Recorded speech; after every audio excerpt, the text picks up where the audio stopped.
Hello हमारे प्यारे से नन्हे से मासूम से और अच्छे से बच्चों, कैसे हैं आप सभी। मैं उम्मीद करता हूं आप सारे बच्चे अच्छे होंगे। आज मैं आपके लिए लेकर के आया हूं 10th क्लास का एक चैप्टर जिसका नाम है लाइट।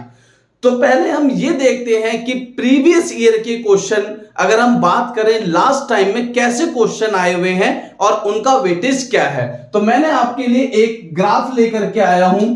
इसमें अगर मैं बात करूं तो इसमें न्यूमेरिकल जो है वो 56% आया हुआ है प्रीवियस ईयर के रिकॉर्ड के अकॉर्डिंग। कंसेप्चुअल जो है वो 35% आया हुआ है।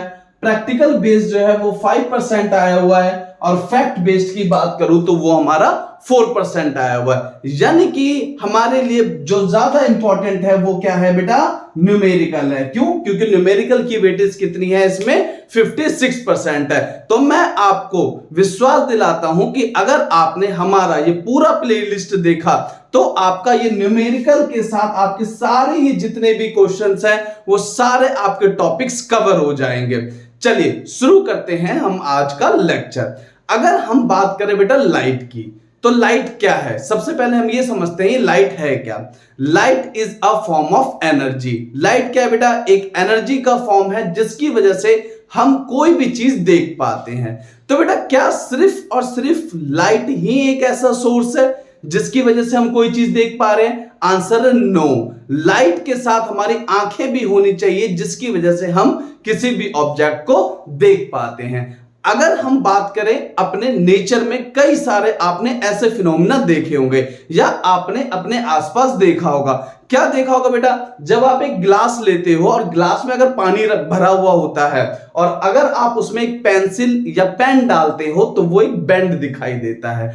और क्या देखते हो बेटा, जब आप अपनी गाड़ी चलाते हो तो गाड़ी के पीछे जो अब अगर आपका एक सामने एक मिरर होता है, उस मिरर में आपको फोटो जो है वो कैसी दिखाई देती है बेटा, छोटी दिखाई देती है। अगर आप एक स्पून लोगे, चम्मच लोगे, चम्मच को अगर आप आगे पीछे करते हो तो कहीं पर आपको इमेज छोटी दिखेगी, कहीं पर आपको इमेज बड़ी दिखेगी, कहीं पर आपको इमेज कैसे दिखेगी बेटा, उल्टी दिखेगी, और कभी आपको इमेज सीधी दिखेगी। तो एक्चुअल में ऐसा क्यों हो रहा है? इसके लिए जो बेसिक रीजन है वो है एक आपका रिफ्लेक्शन और एक तरफ है आपका रिफ्रैक्शन। तो आज का हम टॉपिक स्टार्ट करते हैं अपने पहले टॉपिक से जिसका नाम है रिफ्लेक्शन। तो बेटा ये रिफ्लेक्शन क्या होता है, आइए इसको समझते हैं। इसको पहले हम रफ कर देते हैं।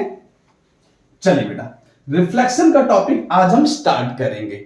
तो बेटा सबसे पहले अगर मैं बात करूं रिफ्लेक्शन की, किसकी बेटा, रिफ्लेक्शन की, तो ये रिफ्लेक्शन होता क्या है, बड़े प्यार से समझाऊंगा मैं आपको रिफ्लेक्शन क्या होता है।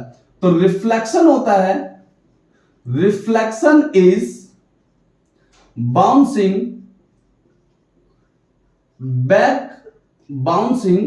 Back of light in same medium. यानी कि जिस मीडियम में लाइट गई है उसी मीडियम में वापस आ जाना, उसे हम क्या कहते हैं बेटा, रिफ्लेक्शन कहते हैं। चलिए एक एग्जांपल से समझते हैं। सपोजिंग दैट हमारे पास ये है बेटा मिरर। क्या है बेटा, हमारे पास मिरर है।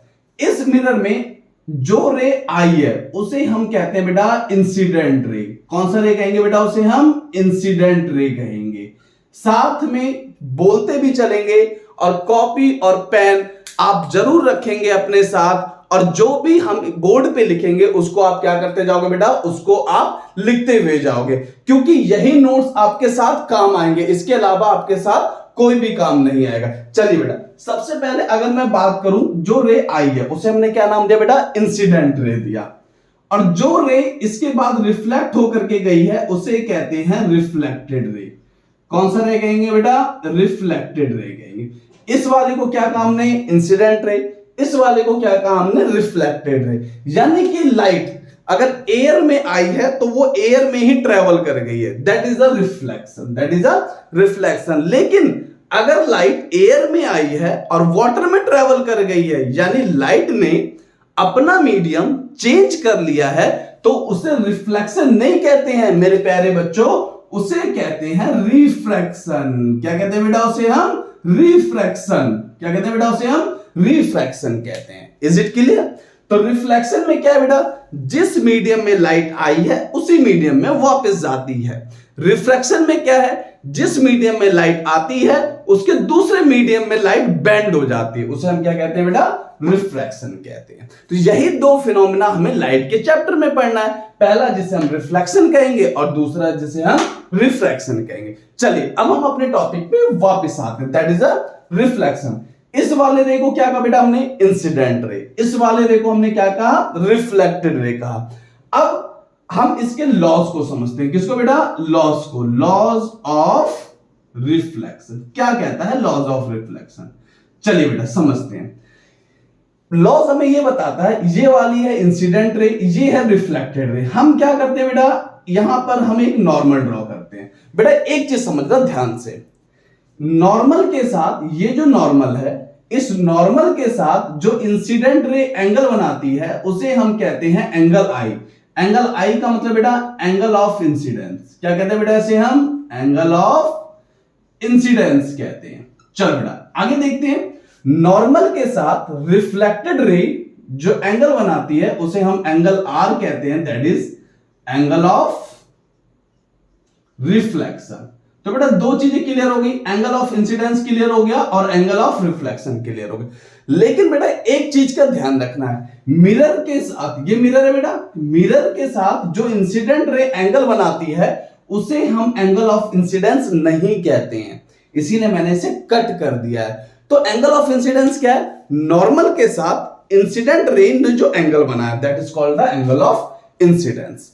पहला लॉ क्या कहता है बेटा, first law, laws of reflection दो है, तो फर्स्ट लॉ हमें क्या बताता है, angle of incidence, angle of incidence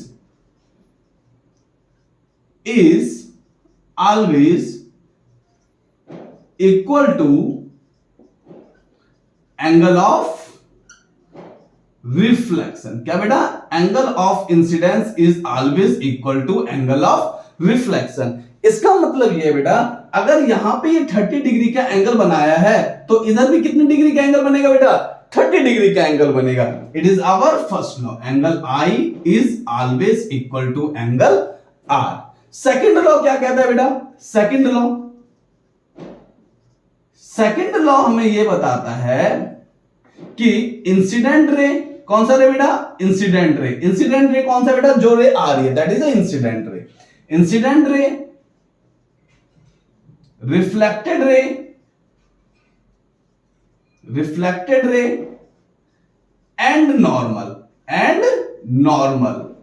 all lie in same plane. कैसे में रहेंगे बेटा, सेम प्लेन में रहेंगे।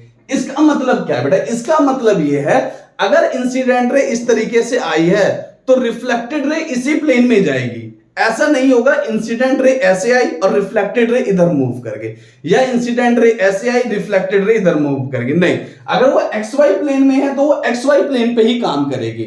तो इंसिडेंट रे, रिफ्लेक्टेड रे और नॉर्मल दोनों किस में होंगे बेटा, सेम प्लेन में होंगे। तो दोनों लॉ क्लियर है आपको। तो पहली बार रिफ्लेक्शन क्या था बेटा, bouncing back of light in same medium. उसके हमने कितने लॉ देखे बेटा, दो लॉ देखे। पहला law angle I is equal to angle R, और दूसरा था incident ray, reflected ray and normal all lie in a same plane. यहां तक की कहानी क्लियर बेटा।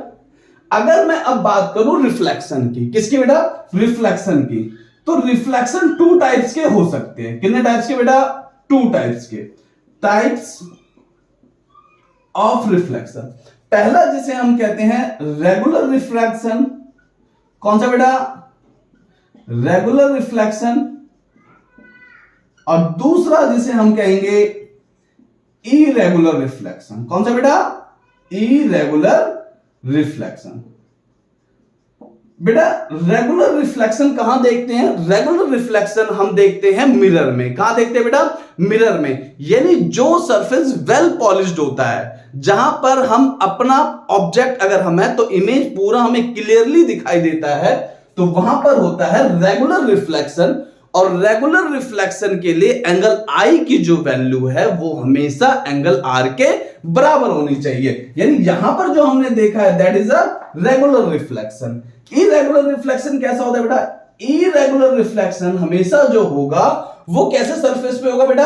कर्व सरफेस पे होगा, यानी वेल पॉलिश्ड नहीं होगा। उसमें हमें अपना जो इमेज है वो भी बिल्कुल प्रॉपर नहीं दिखाई देता है। इसमें क्या होता है बेटा, इसमें अगर ये एंगल आई है तो एंगल आर जो है वो बराबर नहीं होंगे, यानी एंगल आई जो है वो एंगल आर के बराबर नहीं होगा, नॉट इक्वल टू। तो इस वाले को हम क्या कहेंगे बेटा? इरेगुलर रिफ्लेक्शन कहेंगे। यहां तक की कहानी क्लियर बेटा? तो रिफ्लेक्शन कितने टाइप्स के हो गए? 2 टाइप्स के, एक रेगुलर रिफ्लेक्शन और एक अब हम कौन सा हो गया बेटा? इरेगुलर रिफ्लेक्शन हो गया। चलिए, बड़े मुझे उम्मीद है कि आपको यहां तक पूरा टॉपिक अच्छे से समझ में आया होगा। नेक्स्ट अब हम टॉपिक पे चलते हैं जिसका नाम है मिरर। रिफ्लेक्शन में बेटा हम मिरर को देखेंगे, क्योंकि रिफ्लेक्शन कहां पे होता है? मिरर में होता है। कहां पे होता है बेटा? मिरर में होता है। रिफ्रैक्शन का फिनोमेना हम कहां देखते हैं बेटा? रिफ्रैक्शन का फिनोमेना हम देखते हैं लेंस में। हम जो चश्मा लगाते हैं उसमें जो लेंस यूज होता है वो रिफ्रैक्शन के फिनोमेना है। और रिफ्लेक्शन में कहां है बेटा? हम सुबह उठते हैं, अपना अच्छा सा मासूम सा चेहरा हम अपने मिरर में देखते हैं, तो वहां पर जो मिरर की जब बात आ जाती है तो मिरर की बात में हम बात करते हैं रिफ्लेक्शन की। लेकिन जहां पे बात आ जाती है चश्मे की, लेंस की, वहां पर हम बात करते हैं किसकी है बेटा? हम बात करते हैं रिफ्रैक्शन की। चलिए अब हम बात करते हैं, अपने टॉपिक्स को आगे बढ़ाते हैं, दैट इज अ मिरर। क्या है बेटा? मिरर है। अगर मैं मिरर की बात करूं तो मिरर 2 टाइप्स के होते हैं। कितने टाइप्स के बेटा? 2 टाइप्स के। एक जिसे हम कहते हैं प्लेन मिरर। कौन सा मिरर बेटा? Plane mirror. दूसरा जिसे हम कहते हैं स्फेरिकल मिरर। Spherical mirror.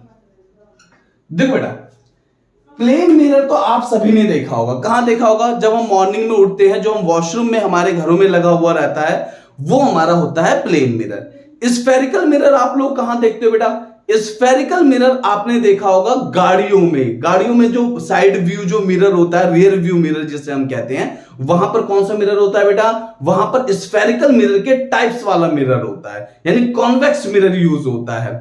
और कहां यूज होता है बेटा? आपने शेविंग मिरर देखा होगा। शेविंग मिरर में कौन सा मिरर यूज होता है बेटा? कॉनकेव मिरर होता है। तो ये जो मिरर है कॉनकेव और convex, it is a part of spherical mirror. कई लोगों को ऐसा लगता है, बच्चों को, स्फेरिकल मिरर क्या होता है बेटा? कोई प्लेन मिरर है, उस प्लेन मिरर को आप स्फेरिकल शेप में काट दो, उसे हम क्या कहते हैं बेटा? उसे हम कहते हैं स्फेरिकल मिरर। लेकिन ऐसा नहीं होता है। स्फेरिकल मिरर एक फुटबॉल की तरीके से होता है, 3D शेप में, समझो 3D में। यानी एक फुटबॉल है, उस फुटबॉल पे इधर से भी वेल पॉलिश कर दिया गया है जिससे हम अपना फेस देख सकते हैं, और एक अंदर की तरफ से भी वेल पॉलिश कर दिया गया है जिसमें हम अपना वहां पे फेस देख सकते हैं। तो उस टाइप के मिरर को हम कहते हैं स्फेरिकल मिरर। तो स्फेरिकल मिरर एक स्फीयर की तरीके का, यानी 3D शेप का, आप समझ लो। तो यहां तक की कहानी क्लियर है बेटा? स्फेरिकल मिरर के 2 टाइप्स होते हैं। कितने टाइप्स के बेटा? 2 टाइप्स। एक जिसे हम कहते हैं कॉनकेव मिरर। कौन सा मिरर बेटा? Concave mirror. और एक होता है आपका कॉन्वेक्स मिरर। कौन सा मिरर बेटा? Convex mirror. चलिए अब हम अपनी बातों को समझते हैं। अगर ये एक स्फेरिकल मिरर है, कौन सा मिरर है बेटा? स्फेरिकल मिरर है। अगर ये हमारे पास एक स्फेरिकल मिरर है, अगर मैं इस मिरर को इस तरीके से काट देता हूं, तो ये वाला जो पोर्शन, यानी ये वाला जो पोर्शन है, ये यानी इस तरीके का, अगर आप एक स्पून लेते हो और स्पून का ये जो पार्ट है, अगर मैं इसमें अपना फेस देखता हूं, तो ये वाला जो मिरर वहां पर बनता है उसे हम कहते हैं कॉनकेव मिरर। कौन सा मिरर बेटा? कॉनकेव। केव का मतलब क्या होता है बेटा? गुफा, यानी गुफा, ये वाली बात कर रहा है। अगर मैं कॉन्वेक्स की बात करूं तो बेटा कॉन्वेक्स कैसा हो जाएगा? जस्ट इस तरीके का, ये वाला सरफेस, यानी मिरर का जो आपके पास स्पून है, उस स्पून का ये वाला जो पार्ट है वो हमारा कौन सा हो जाएगा बेटा? कॉन्वेक्स मिरर हो जाएगा।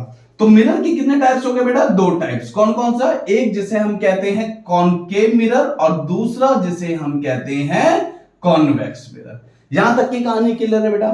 तो स्फेरिकल मिरर कैसा होता है? एक 3D शेप का होता है। कैसा होता है बेटा? 3D शेप का होता है। उसके हमने 2 पार्ट कर दिए। पहला जिसे हमने कॉनकेव मिरर बना दिया और दूसरा जिसे हमने क्या बना दिया बेटा? कॉन्वेक्स मिरर बना दिया। चलिए यहां तक की कहानी क्लियर है बेटा? यहां तक चीज